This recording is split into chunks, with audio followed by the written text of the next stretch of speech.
The Bicoastal Experience. Hello, everyone. Welcome back to the Bicoastal Experience. I am joined today by the Commissioner of the East. You know him. You love him. It's Will Ferraro. Welcome back, buddy. It's good to see you. It's your boy. We're back. Missed you last week. We had Adam on with all of his We're technical back. difficulties. Oh, kidding. She has opinions on the Colts. On the Colts, she's more of Jeff Jeff. Saturday. She's more of a Jeff Sunday guy. Yeah, lots of craziness going on this week here. No new updates. We're still number 4 in the rankings, which is, still it's a blessing to be counted, So it's an honor just to be here. We'll get up there. Or we won't. And either way, it's good. The only update I want to give is we only have 5 weeks left in the regular season here. That's worth mentioning here. We're coming Playoff down push, to the, baby. Yeah, Coming down to the wire here. I think starting next week, I want to do a little playoff not segment, but just a little something to just throw out who's still in the mix and what everything's looking like coming up here. Yeah. I like to do clinching scenarios once we get. We're not quite there yet. Yeah. Maybe week 12 after the trade deadline, certainly. Yeah, for sure. We'll do that. That'd be fun. It'll be like a regular Buster only. Is he still doing work over there? I don't even know. I think he retired. He's old. Yeah, he was on the older side. So the only reminder I want to give, trade deadline, that Tuesday is the November 29th, that Wednesday is November 30th. It's that midnight there. So, midnight, November 29th into the 30th Midnight there. Pacific. Midnight Pacific, yes, correct. 3 a.m. Eastern. Correct. But, so eat your heart also, out, East Coasters. Just a side note, I looked up. Buster Olney's not that old. I was thinking of someone else. Buster Olney's only 58. He's still so he's probably still doing work. If they're still wheeling Jeff Kirkton now, and I'm sure Olney's still. I love Jeff Kirkton. Don't or Tim Kirkton. Excuse me. I went to school with Jeff Kirkton, which is his son. So I say Jeff sometimes. Anyway, moving forward, no trades this week. So let's just get right into the scores here. Unless you have anything else you want to report, William. No, nothing going on. All right, so we had this is actually a pretty status quo week, if you ask me. There's a lot of winners who are in the playoff picture, and a lot of losers who are not so much in the playoff picture.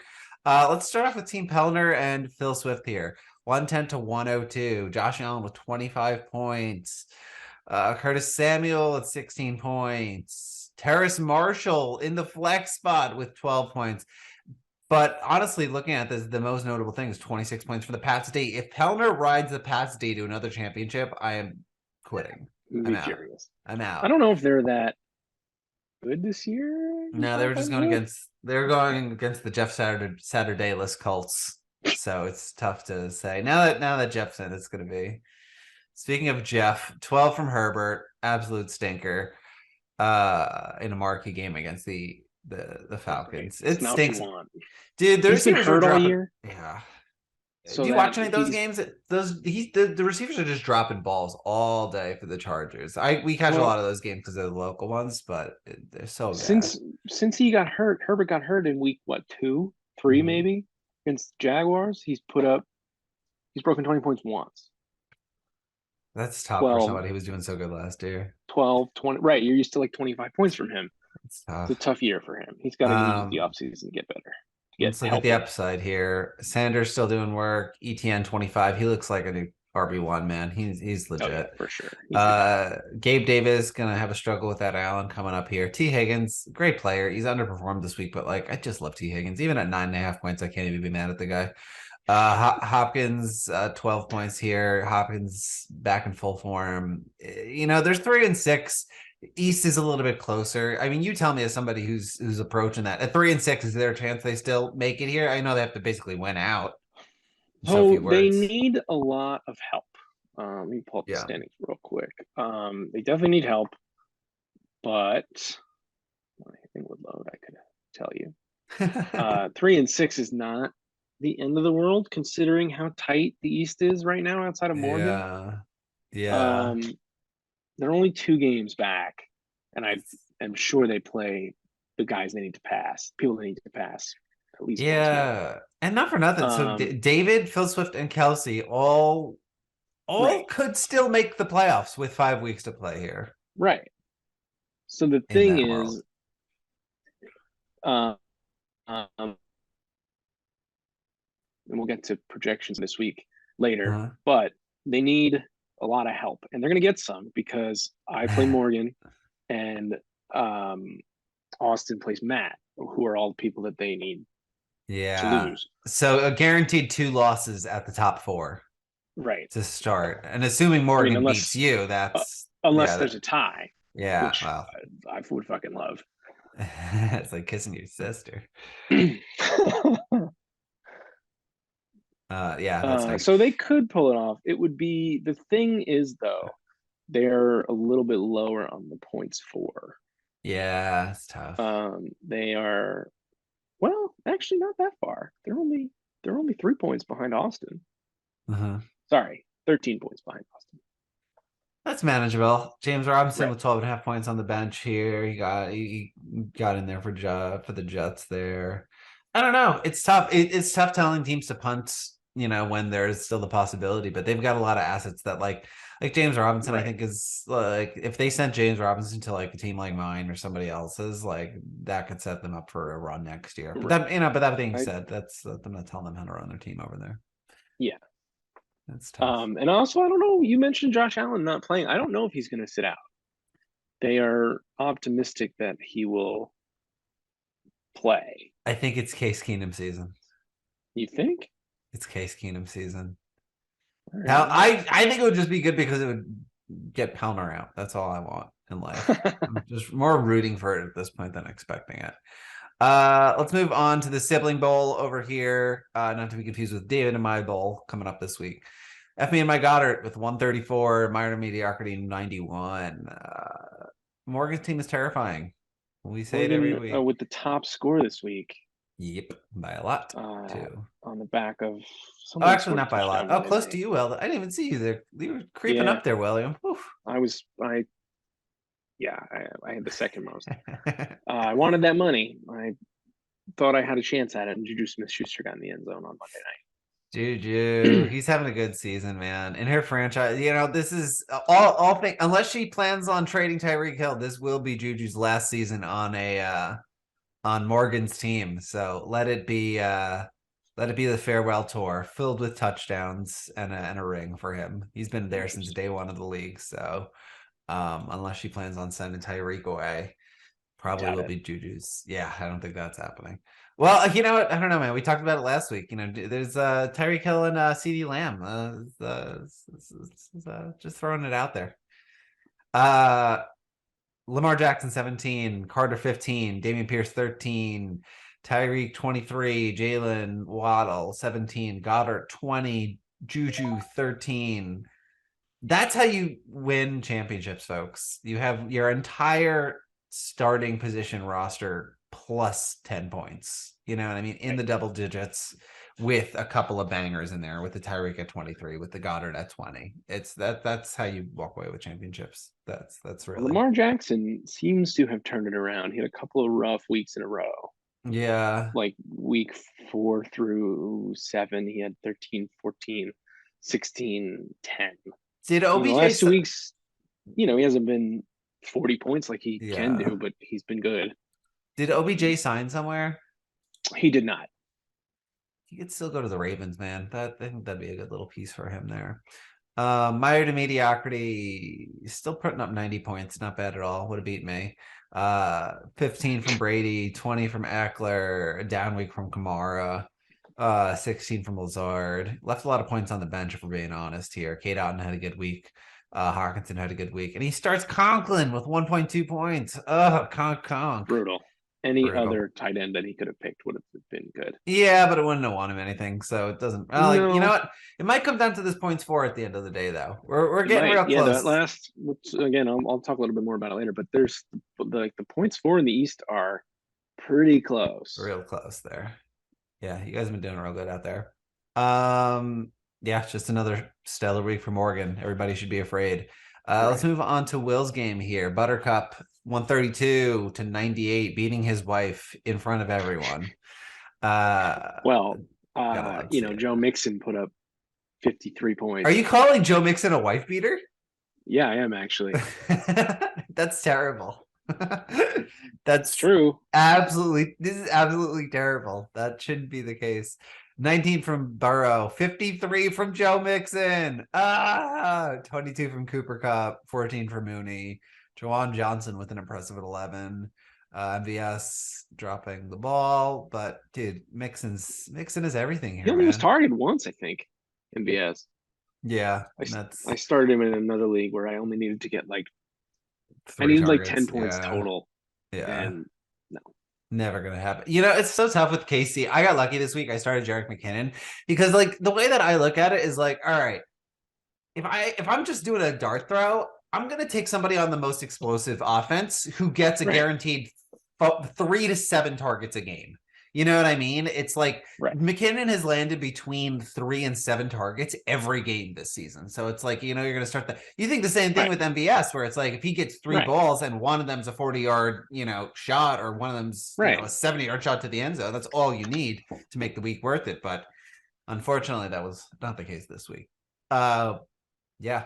Oh, well, and you left, I guess you left, I didn't leave anything on my bench. I left Mac Hollins 2.7. I know, but that would have given you the points for the week, and it would have. Yeah, you're right. But and for MVS. Well, that would have only got me 1 more point. Oh, so never mind. Never mind. I would still have fallen short. Still fallen short. Typical William. Kendrick Drake with 24 points. Mariota with 8. Not great. Benjamin down. DK Metcalf, and Lockett 12 and 15 respectively. Kelsey 15. The Seahawks are for real, and Sarah is in the unfortunate position of at that 3 and 6 confusion marker, as the Seahawks seem to be hitting a little bit of a stride. Not great, Chief. She's got both their receivers and their Geno Smith-led offense, which is apparently good now. He decides to get good. The second Kenyon Drake was a good pickup for her. Yeah. He ended up 24 points. That's a good look over there. Moving on, Hurts Donut, Rockville Bottoms, 109-51. Jalen Hurts looking good out there. Christian Kirk 17, Palmer 14, Ertz 12, Nick Folk 17. Well, the kicker probably, well, I don't know. When you're going against Zach, it's tough to not win. Heineke 13, Jamal Williams 10, and that's not much more coming out from there. Tough. I mean, Jets D put up 10, which is good. Yeah. It was an all-around decent performance, and you don't need to be any more than decent when you're playing Zach. This is true. Oh, well, I will say he did leave Justin Fields on the bench with 42 points. Could have had Well, you're not going to start Justin Fields over Jalen Hurts. Well, now you might. It's crazy.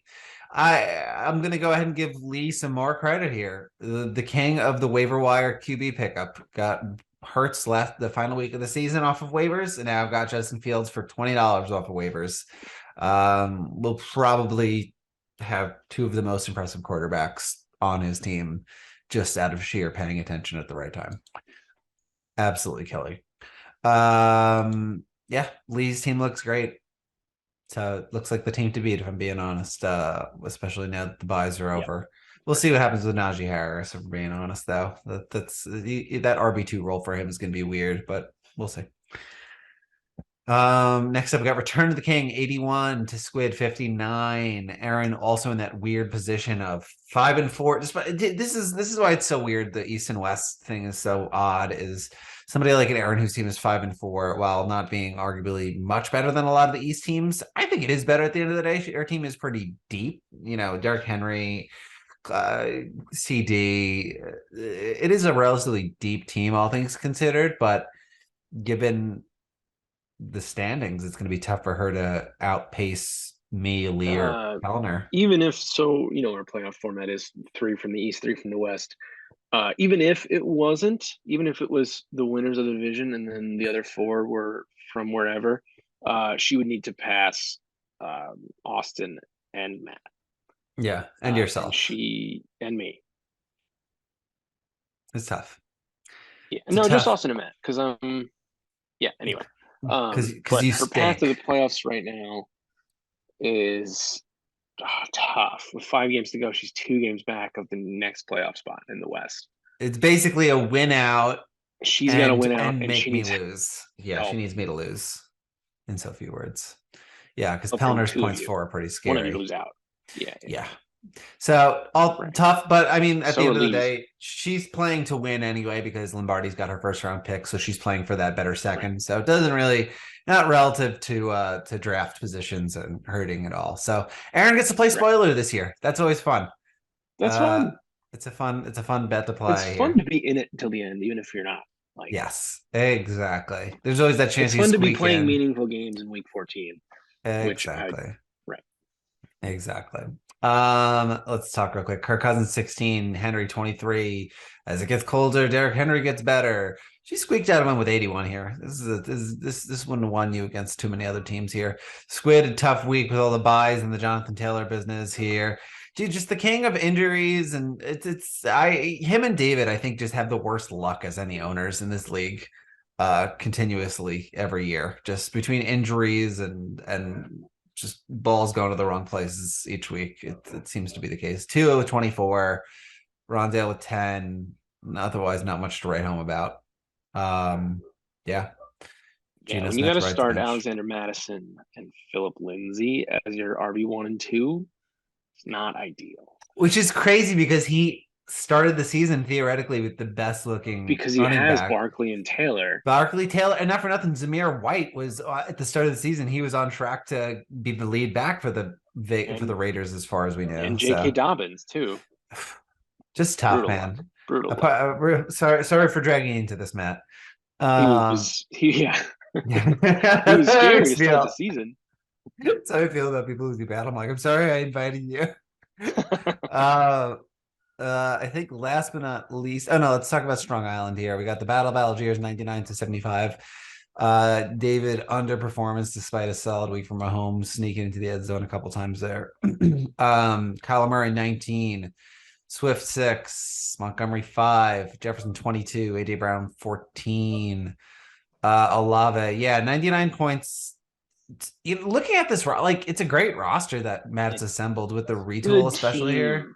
Yeah, especially after his retool. I don't know what the deal with Chicago and their running backs is going to be, but he's got Cordero Patterson on the bench. So not for nothing. Same deal with the Lions too, where it's like we don't know if Swift's going to be getting. I think Swift's usage is going to go down. It's just weird, man.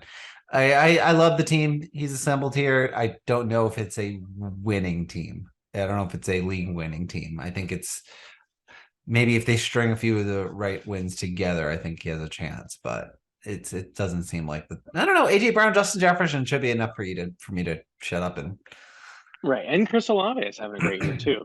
Yeah. I just have never I love Swift, but he's just never been my guy in terms of starting. I like watching him play, but never been my fantasy guy. Mahomes 34 there. Davis just had a rough few goes here. He's got the third most points for, and it's like still can't. I don't think he has quite that many. Not anymore. He did for a while. He's fifth. He's fifth points for there. Okay. Yeah, he's the third in the East, is what I should have said. Yeah. So it's like, he's actually one of the only people that if the wins do string together here, he could sneak in, because of all those points for. Just tough with the A-Rob and the injuries. It's just tough, man. And Deontay Foreman with 3 points after a 35-point week previously or whatever. That was tough. Crazy. Yeah, he had a good week the week before in his first week as the lead back in Carolina. Yeah. But Carolina went down by 1 million in the first half, so they just stopped running. Yeah, like that's not like I think he's gonna have a good rest of the way. Enter Terrace Marshall Jr.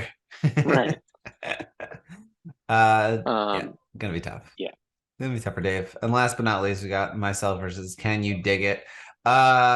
16 from Lawrence, 30 from Devontae, 11 from Diggs. Unimpressive week for me overall. It was my big bye week. Got the big bye out of the way for myself and walked. And you got a win out of it. And I got a win, which is huge. For Lombardi over here, we got Ramondre with 14.5, Stafford with 10. Stafford might be injured now. Fant with 12, Garrett Wilson with 14.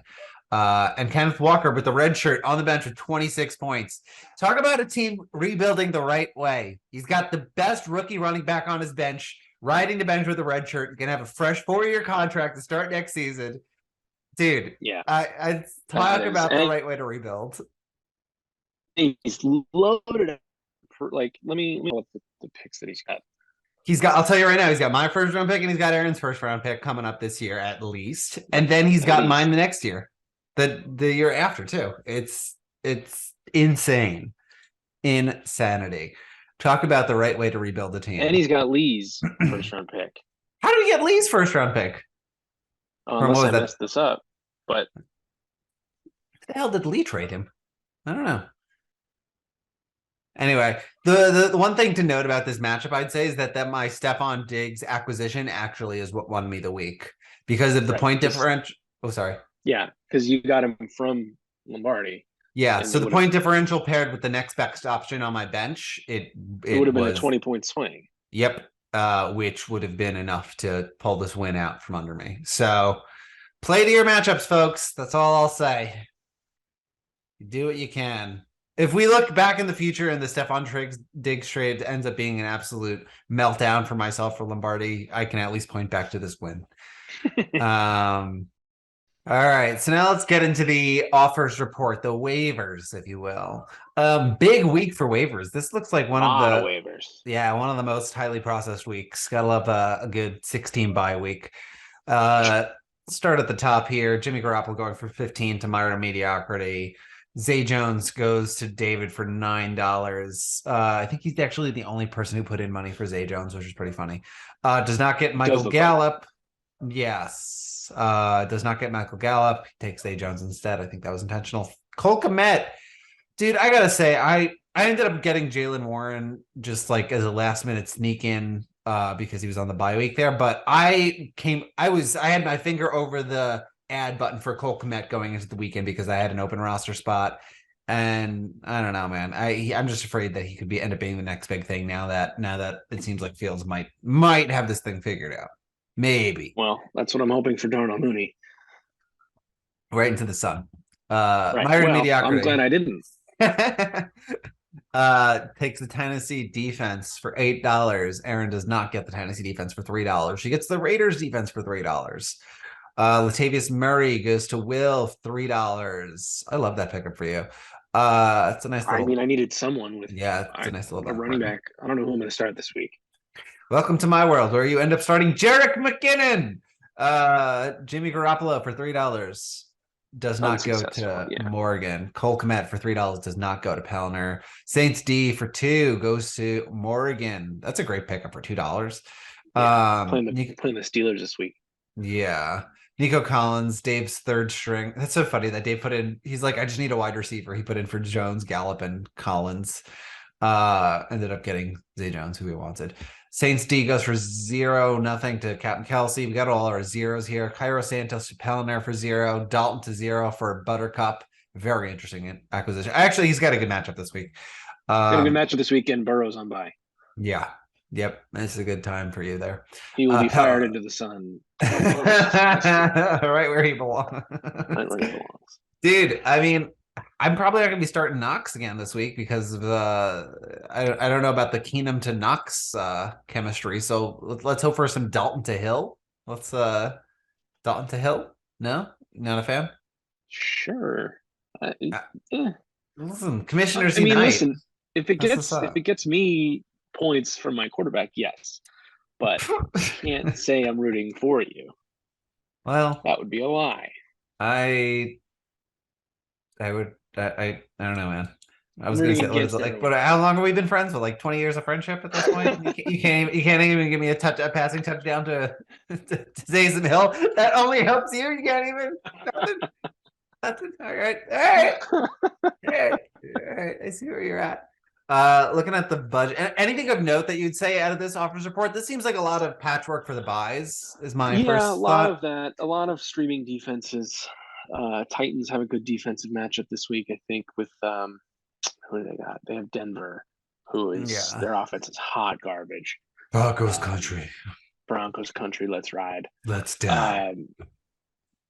Russell Wilson's going to be doing more calisthenics on the plane ride. What was he doing? He was doing high knees in the plane. Doing high knees and something else on the plane to London when everyone else was trying to sleep, because he's an absolute freak. Dude, that guy is a total freak show. Yeah, but I don't know, man. He's kind of doing some freak show shit over there. It's kind of applauded to some extent. Did you see him like right after he did that press conference and he was like trolling there like right after the win? He's like, Broncos country, let's ride. It's like, dude, it's one win. Can't tell. Yeah, he doesn't know that we're making fun of him. He thinks we're being. I think he thinks we're laughing with him. We're laughing at him. Yeah, he thinks we're laughing with him. We're laughing. Yeah, of course he knows at this point, dude. I think the only thing of note here is the Cole Kmet pickup. If Cole Kmet ends up panning out, this will be the week that we all look back and say, damn, dude, call Phil Swift out here. He's spending all of his money on Njoku and then Kmet. You can't just going for those mid-season tight end pickups, which honestly not position scarcity, man. If they're punting, they're going to trade one or both of those guys and probably get a good return. Yeah, I think that's just a great call. Who else is someone in the playoffs going to start? Yeah, I'll probably be fishing for a tight end upgrade in the next few weeks. We'll see. I don't know, man. We can talk about that offline. Looking at the budget here, 97 from Diggett, 90 for Kelsey, 77 Rock Bottom, 51 for Algier, 87 Squid, 57 me, 76 Lee, David 54, Phil Swift 54, Myron Mediocrity 55, Aaron with 28, Morgan with 88, Pelner with 45, Will with 37. So it seems like that 50 is kind of the sweet spot here, with a few folks hanging out in the high 30s. Is kind of about we're like what, 60% done with the season? Yeah, I mean, yeah, it's about right. Right, it's about right. It's about right. I think, like I said, I think. I'm looking at Phil Swift here. I've liked all of Phil Swift's pickups, and I've liked all of Lee's pickups off of waivers here. So I'm looking at 54 and 76 respectively there. So I think I like around that 50 mark seems to be the sweet spot for high powered offenses at the moment. But that being said, that doesn't buy you wins. No. So we'll see. All right, so let's go through our power rankings fast here. I'm gonna blaze through mine. Not much has changed between this week and last week. So there's a lot of the winners who I would predict to have win. 14 Zach, 13 James, 12 is Phil Swift, 11 is Sarah, 10 is Lisenski. There's a little switch here. David and Aaron, David at 9, Aaron at 8. I think Aaron should have a chance to win in the playoff. It stinks. I think her team is good enough that it could make the playoffs, but just a tough year with that division being so top heavy. Win the division in the early games, but you can definitely lose it. Yeah, it's tough. It's tough. Despite her getting her first franchise win against me. Atwell at 7, Will at 6, Austin at 5, me at 4, and then I did a little swappy here. I had Adam drop 1 and Morgan go up 1. Yeah, I was just wrong about Morgan's team. Not I was wrong. I was not quick to jump into the Dolphins hype, and the Dolphins are for real. I've been watching a lot of the Dan Le Batard show this week. I find them to be very entertaining, and they're Miami. Yeah, they're fun. They got a good little crew down there, and they're talking about the Dolphins all the time. So I'm all in on the Dolphins bandwagon now. Yeah. Also, we're talking about Aaron. Week 1, she lost by 10 points to Pelner. That gets flipped. Like 10 points is the difference. She's still very much in it. Yeah. Anyway, it's just bad luck. Yeah. Especially against the Pelner. Yeah, especially against Pelner there. That's crazy to think about. And something to also quickly note that I've touched on before, but I want to make it very, very apparent. This is like the lowest scoring season, I think, in like 8 years. Just overall fantasy numbers are down in general. So if you're looking at stuff and you're going, wow, I can't believe how low. Like I went back and looked at the history. I was looking specifically at the tanking teams, and like Matt was consistently putting up like 80 to 90 points in his tank season versus someone like a Zach and Lombardi who are putting up between 60 to 80 points on a decent, on a regular basis. The rules have also changed in our league. Like the redshirt rule changes a lot of things. Yeah, because Kenny without Walker that rule, Kenneth Walker's playing every week. Yeah, and probably winning several games. Yeah. So a few things to note there between the red shirt rule, between an overall down year. Have been looking at it. I know the East has been talking some shit about how the West is got 2 guaranteed wins on your plate, but they could. Here's the thing: is if you drop one of those guaranteed wins, you don't make the playoffs, which is kind of the shitty thing. Right. Like college football. Yeah. Exactly. Anyway, we'll get into my power rankings now. Yeah. Oh, number 1 for me was Lee. Sorry, Lee's. Sorry. Lee's team is great. Undisputed. Undisputed. So I have the changes in my team are from week 7 because I didn't do them last week. But 14, I have Zach. Then I have Lombardi, then Lazenski and Sarah at 12 and 11. And those are all the same from week 7 to now. And then now we get into things that changed. 10, I have David, who's dropped 3 spots. Jeff and Brian have moved up a spot to 9. Austin has fallen 2 spots at 8. Lipsy's moved up a spot to number 7. And then 6, we have Matt, who's moved up 3. And then 5 is me. I've stayed exactly the same. Number 5 is right where I like to be, under the radar. Perfect. Number 4, I have Nick down a spot. Pellner has fallen 2 spots down to 3. Morgan has moved up 2 spots up to 2, and then number 1 is Lee. Consensus number 1. Honestly, consensus team. Top 4. Consensus top 4 there. Oh, the same? Yeah. Oh yeah. Okay. Yeah, that middle of the pack is tough. That middle of the pack is pretty ambiguous, amorphous. Yeah, you still have more faith in Atwell than I do. Yeah, but I do like the rebuild there. I still think Austin has a better chance. I think Austin's going to make it into the playoffs.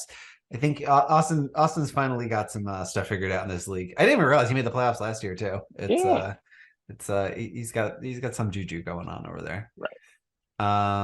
Excellent. Well, let's take a look ahead here. So Will sent me these breakdowns. We can talk about them.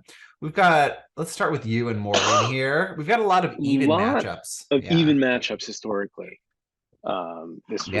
I know one of the last times we did this, it was very one-sided. But Morgan and I have 4 points separating us all time. That's insane. Half a point average difference. That's 606 to 602. That's crazy that it's that close. That's absolutely crazy. Although I do think this week she's going to blow me out. Bad bye week. No Burrow. I have Burrow and Mixon on bye, but she also has Jackson on bye. So what do I know? I don't know. Have you ever looked at the Miami secondary? Yeah, the Miami not being on bye is just dude. And they've got such a good. We looked at it last week. They've got a great last 3 weeks of the schedule for the. It's not perfect, but it's like it's middle of the pack and green. You know what I mean? It's like it's like they're not playing Dallas, is what I'll say. You know what I mean? They're not playing Dallas. They're not playing those good defenses that'll hold their secondary back. So you got Sarah and Jeff and Brian. That's another pretty close one. It's only, I think it's 18 points difference, 17 points difference. Yeah, with 2 narrow wins too. It's narrow wins. Just for the record, narrow win I believe is 5 points. That's crazy. So 1 each. That's crazy. And then average points per game is a 3-point difference. I think this is going to be a pretty close game again. Yeah. And not for nothing. Lombardi. That Sarah Jeff game, the Sarah Jeff Brian game, that kind of will determine. It's like that's going to be like the stop button for one of those teams. That's going to be the end of the season. If you're going to push your chips in, or if you're going to punt. Yep. Lipsy and Lombardi. Talk about games that will lose you the playoffs, dude. Right. That's the other one. Like if you lose to a tanking team, that's. Anyway, there's only one matchup to go on here, but it was a blowout by Lombardi. Actually, it was. Yeah, okay. Yeah, 40-point blowout. 45-point blowout. Insane. So, that's gonna be one of those losses Aaron wish he had back. Oof. Right. I do. What do I think I classify a blowout as 40 points. That's crazy. 40 points. Might be 35. Yeah, 35 seems more reasonable. Lee and Lesensky here, 418, 318. Lee, this is a lopsided one. Lee's never lost lopsided to Lesensky one here. Lee's 4-0 against Lesensky. Crazy. Lesensky does have a consolation bracket win though. That's so funny. It's any consolation. I didn't know you track those. That's so funny. Yeah, so that doesn't include the points. It just includes just record wise. Yeah. That's funny. Zach and Adam here. Oh, sorry. Blowout is 40 points, by the way. Cool. Zach and Adam here. Pelmer's got the point advantage, but it's a split series here with Zach actually eking it out with 3-3, but Zach has a consolation win over him too. That's crazy. But the thing is, one of Zach's wins is less than 5, and then one of Pelmer's is by 40. So classic. Yep. That evens out certainly. The Brother Bowl, the Ferreira Bowl here, David and Nick. David even all time, but yeah, real 5 East point and difference. West, so there's only 3 matchups. Yeah. David's blew me out once. I think I have a good chance to win this week. My buys have passed. And David's aching. Right. Austin Matt. Oh man. Austin's got 4-2. 4-2 over Matt. Yeah, but still not that far. But Matt's 2 wins are big wins. Yeah, the 40-point differential here. It's actually more. Yeah, like you said, more even than it looks. A lot of close matchups this week, and a lot of them are playoff relevant, which is really cool. Right.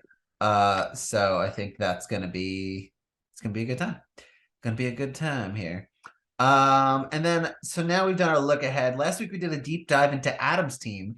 I want to do another deep dive this week into Will Ferrara's team.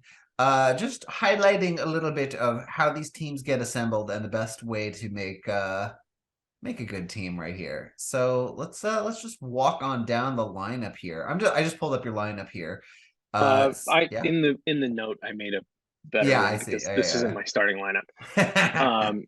Most of my starters. Not Andy Dalton. It's not your. You don't want to talk about how you acquired Andy Dalton? No, I'm going to fire him into the sun.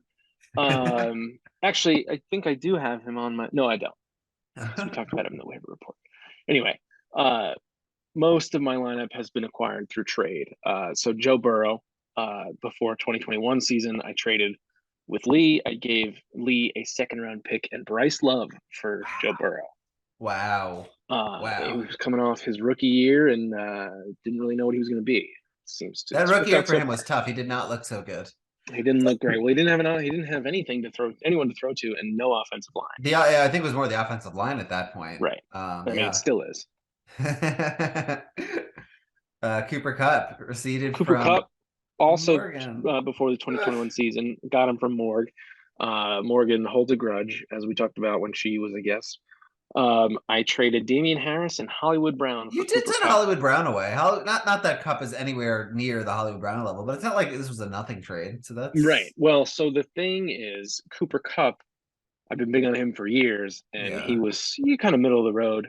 He was good, but he wasn't like a breakout. He wasn't a star until 2021. So I kind of like a Cole Beasley character, honestly. Just like points, consistent points, or like a Jacoby Myers, just targets. Right. Soaking them up. Joe Mixon over here. That's Joe Mixon I got from Jeff and Brian for Travis Etienne and a lot of Mixon. Travis Etienne plus my 2nd 2022 and my 1st for this upcoming draft in 2023. Yeah, so there's a lot of assets for him. Looking back at it, not that Mixon, because Mixon's obviously killing. He's a great lead back. He's one of those tentpole. You need tentpole players to build teams. He's one of those tentpole players. But it looks like Etienne is going to be one of those tentpole players too. Exactly. Etienne was hurt last year. Yeah. And I was making a push for the playoffs, so I figured I'd trade my injured guys, which leads me to Nick Chubb, who I also traded for at the deadline from Lesensky. I gave him J.K. Dobbins and my 1st-round pick in 22. Yeah, but I mean, listen, man, Chubb and Mixon are both paying off real nice, dude. You can still walk away with the championship with them. Catch them in the right out for me now. There. Darnell Mooney right into the sun. And then Darnell Mooney, who I have been furious with until very recently. Last week. 3 days ago. I traded before this season with David. Traded Cortland Sutton, Kirk Cousins, the Buffalo D, and 2 third-round picks for Darnell Mooney and a first-round pick in 22, which I will get to. There was a first-round pick? That's crazy. That's a I got a first-round pick back for That's Cortland a weird Sutton, one. Yeah. And then Dalton Schultz is my tight end. I got him off waivers for $10. And then speaking of the Buffalo defense, which Erin hates you for, by the way. Every time she sees Dalton Schultz catch a ball, she like texts me. She's like, "You got another one." It's like, all right, I get it. But the Buffalo D, who Dave dropped after our trade, I picked them up off waivers for $5. First waiver pick of the year. Yeah. And then my kicker, Younghoe Koo, last pick in the draft in the 9th round. And then the pick I received in the Mooney trade was 1.8, which I used on Sky Moore, who is my redshirt guy. And then the rest is pretty much waivers. I don't know if Cortland Sutton is better than Mooney, but I think that trade ended up working out for you. Well, the preseason hype was that Cortland Sutton was going to take a big step forward, because his quarterback was going to get a lot better. But let's ride. Russell Wilson apparently stinks now. Yeah, dude, he stinks. So yeah, and basically trading, and he was in my he was my extra franchise guy. I had to trade him away. Yeah, so, you had to get rid of him unless you wanted to convert it. But I like what you did there. Right. Then a lot of waivers here. A lot of waivers. I just picked up Elijah Mitchell last week off waivers. You paid $34 for him? I was shocked that David dropped him. I was so surprised that David dropped him because it's a keeper. It's a dynasty league. So I figured, CMC's probably not going to be on the 49ers next year. I figured there was going to be a bidding war for him. So I put You don't think he's going to be on the Niners next year? Oh, dude. No, he's got an out. He's got an out. I think that's naive, especially if they do well this year. I think that's, but I hear you. I think that's a good call. Yeah, but now you got to give him a contract. Yeah, but I'll give him a 2-year, whatever. See what, it's all good. And also it was the midway point, right after week 7, and I had 80 something. I had 84. That's where I got the number 34 from. So I would get down to 50, and then Isn't it weird how round humans like to be? Like, you had no business paying 30. You could just pay $30 and it would be I could have no one. So I checked the next day. No one else made a bid for it. Yeah, is a regular Taysom Hill there, except plus $20.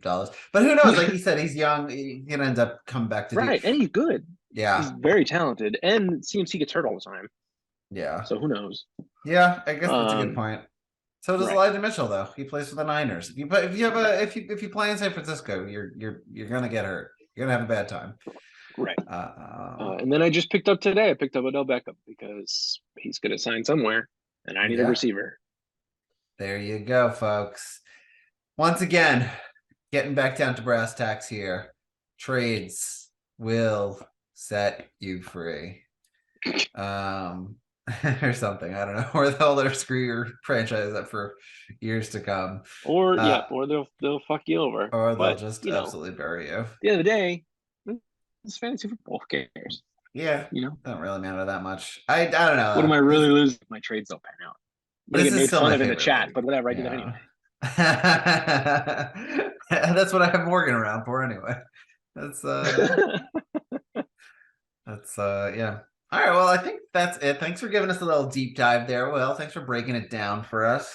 Yeah, Let me ask you a question here. Who's your favorite player, like, in terms of the story? Do you have a favorite player of, like, the journey to get to your team? Oh, I love Cooper Kupp. I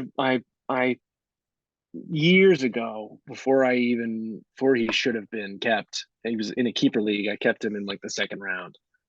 This was like 2019. It was well before he needed. So I love Cooper Kupp. I don't know if I love the story that it took to get him. Yeah. Classic. That's a good answer. Cooper Kupp's a legend, dude. He's legendary. He's legendary. A big Cooper Kupp guy. Big on cups. Big on cups. Big on cups. Big on cups. I think that's it for us. Thanks for joining us for another week of the Bicoastal Experience. Thanks for listening to us ramble. Hopefully next week we'll jump up back in the rankings. Maybe we'll get a guest. Maybe we'll get a guest on next week. We'll have some fun or something. Right. Yeah. Thanks for joining us. Have a great week. Enjoy football. Later.